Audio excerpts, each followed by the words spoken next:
10,692 কোটি টাকা দিল কেন্দ্র।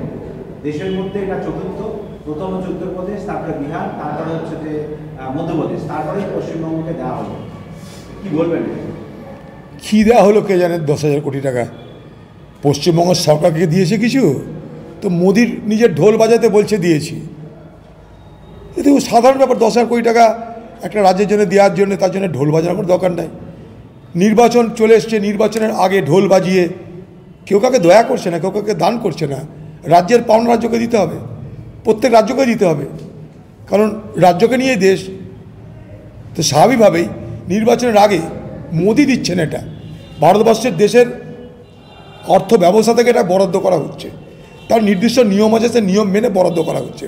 আমি তো বলবো আরও বেশি দেওয়া উচিত, কারণ পশ্চিমবঙ্গের জনসংখ্যা অনেক বেশি, পশ্চিমবঙ্গের পরিকাঠামোর অনেক বেশি উন্নয়ন দরকার। অন্যান্য রাজ্যে অনেক বেশি টাকা বিনিয়োগ হচ্ছে, পশ্চিমবঙ্গে কম টাকা বিনিয়োগ হচ্ছে। আমরা জানতে চাই কেন, কি বেসিসে 10,000 কোটি টাকা দেওয়া হচ্ছে? সেই প্রকল্প কবে স্যাংশন হয়েছিল? মনে করুন আজকে নসিপুর আজিমগঞ্জ 2004-05 সালে টাকা স্যাংশন হয়েছে। এখন মোদিজি এসে উদ্বোধন করে বলবে আমি করে দিলাম, এত টাকা আমি দিয়ে দিলাম। এইরকমই খালি কৃতিত্ব নেওয়ার প্রতিযোগিতা দেয়, নিজের নামে ঢোল বাজিয়ে ভোট করো। হ্যাঁ, রাজস্ব আদায় এটার ভাগ মোদি করে না, এটা ফাইন্যান্সিয়াল কমিশন করে, ফিনান্স কমিশন করে, ভারতবর্ষের ফিনান্স কমিশন করে এটা।